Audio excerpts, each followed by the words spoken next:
What is going on, guys? It is the Anime Jaguar here, or you call me AJ for short, if that is a tongue for you. Today, it's about time I felt like did it. I'm doing the post-Renaissance era of Disney animation. So from 2000 to 2008, from Fantasia 2000 to Vault. This is definitely one of their weakest areas. Some of their worst films were released in this era, or a lot of their worst films were released in this era. There's more than one ugly movie. That's, correct me if I'm wrong, it's the first time in Anime Jaguar history, more than one ugly movie. Yeah, this era is a doozy. It was not fun watching some of these movies, but maybe it was worth it. So, playlist, links description below. Number 11, Home on the Range. Out of all the post-Renaissance features, this is the feature that I was least looking forward to seeing, and it did disappoint. It was exactly what I expected. This is a horrendous piece of crap that some call a movie. This film lacks cleverness, emotion, and effort. I know animation is time-consuming, but for Disney, this looks like they put little to no effort into it. For most animation studios, this is decent animation. If someone told you that this was made by Disney, it would be hard to believe. This feature is obviously exclusively geared towards kids. This feature is something you put on for your kids in order for them to shut up. Coming in at number 10. Chicken Little. This was a weird phase in Disney history.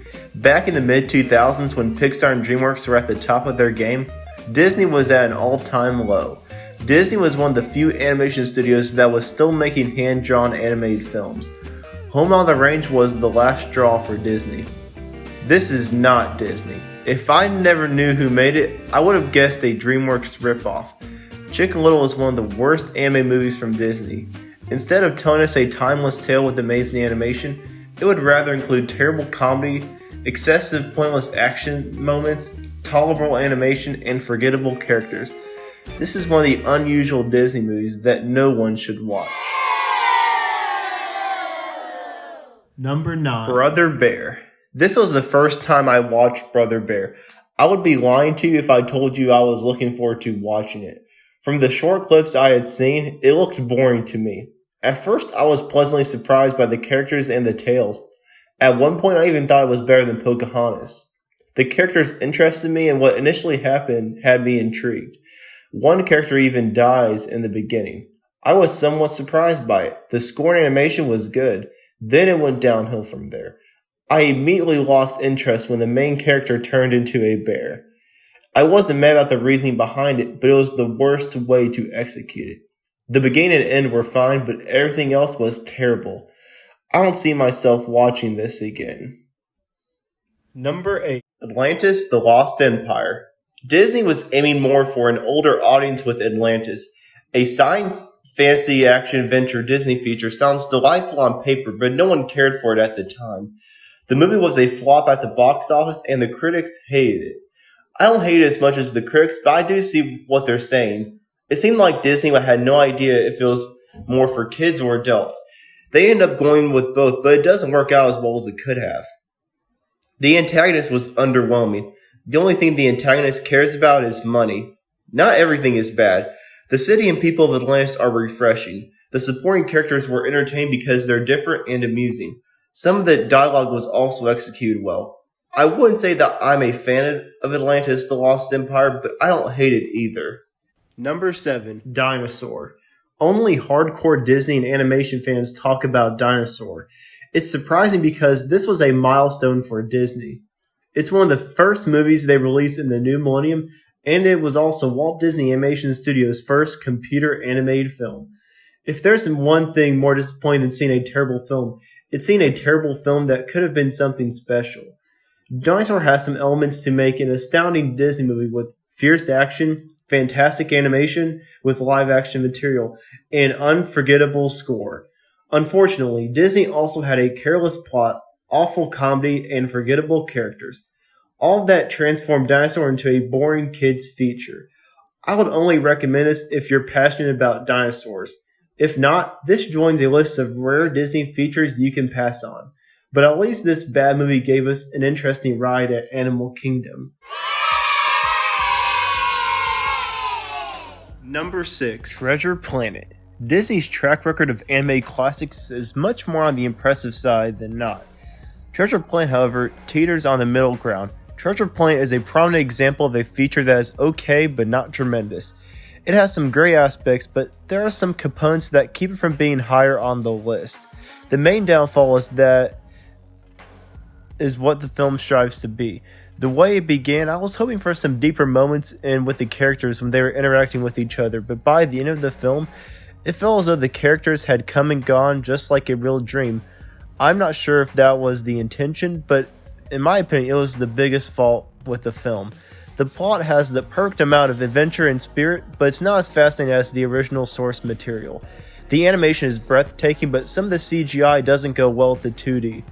Some of the side characters are delightful, but the main character is bland and forgettable. Treasure Planet is worth watching once, just so you can say you've seen it. This shouldn't have been a flop at the box office, but Disney has seen better days. Number 5. Meet the Robinsons. Meet the Robinsons is a better executed version of Chicken Little with compassion. The problem with that is that the flaws are the same. The comedy was inconsistent like Chicken Little. They should have went with just one style of comedy instead of multiple. The feature also lacked memorable characters. Most of the characters are forgettable. The message is what makes this better than Chicken Little. The way the message is used is one of the best examples of the use of a message in an animated film. The main idea is persistence and how failing is necessary if you want to eventually succeed. It would be nice if more effort was put into the rest of the movie compared to the message. The climax is predictable for an older audience, but it's okay for an anime movie for kids. The pace of the feature is too fast. It would have been better if they would have slowed down occasionally. The animation is interesting and vivid. The quote at the end of the feature is encouraging. The quote makes you feel optimistic at the end when the credits roll. I can see why no one talks about Meet the Robinsons. Number 4. Fantasia 2000. This was Walt Disney's original vision. Walt Disney envisioned a remarkable combination of orchestral music and beautiful animation. He wanted to make continuations of Fantasia every 5 to 10 years. The reason why that never happened was because the original Fantasia wasn't profitable when it was originally released. They made this after Fantasia gained a cult following. It's stunning and outrageous at the same time. It's motivating and outdated at the same time. Fantasia 2000 is a mixed bag, but the good stuff is great. What Fantasia 2000 lacks is prestige. They should have included some of the celebrity guests. Steve Martin was there for the paycheck, no question about that. None of the song segments were horrendous. The ones that were forgettable compared to the original Fantasia. This was Disney's best animation from the post-Renaissance. Though its bright colors and loud noises may grasp its intent audience attention, the lack of consistent story may find them wandering to other means of entertainment. Overall, a good movie if you're into music, art, animation, or just filmmaking in general. The concept lets the animators get imaginative. Despite the obvious weaknesses, you should check it out. Number 3. Bolt. Some people may consider this in the current era, but the majority consider it the last post-Renaissance film. If I had to describe Bolt in one word, it would be charming. The opening scene alone has a surplus of charm. Bolt is also pleasant with a nice concept, delightful characters, and entertaining animation that makes up for the lack of comedy. The plot is simple with a straightforward statement about being yourself that leads to a sentimental third act, when Bolt gets to become a warrior that he thought he was. John Travolta voices the main character. Travolta was the perfect man for the job since he is inspired and it genuinely seems like his character thinks he's in the imaginary world. Everyone else in the cast does a solid job in giving the world reliability as well. The main criticism I have for this feature is that it relies heavily on one joke. The joke is funny for the first few times, but it gets old after a while. There should have been more comedy. I thought there would be more comedy due to the premise. If this had more comedy, this could have been at the top of the list. This is a good family film to watch with kids.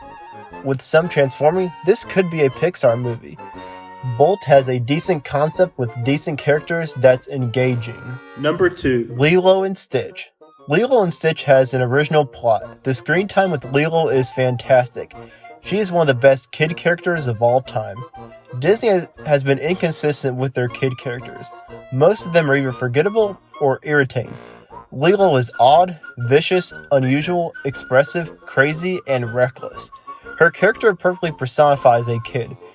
She's even more peculiar than the other kids in this feature, which makes her character more delightful. A routine Disney original that's both sentimental and slightly grittier than others before. Lilo and Stitch provides charm, laughter, and an unbreakable bond that's a joy for the entire family. It's fresh and funny.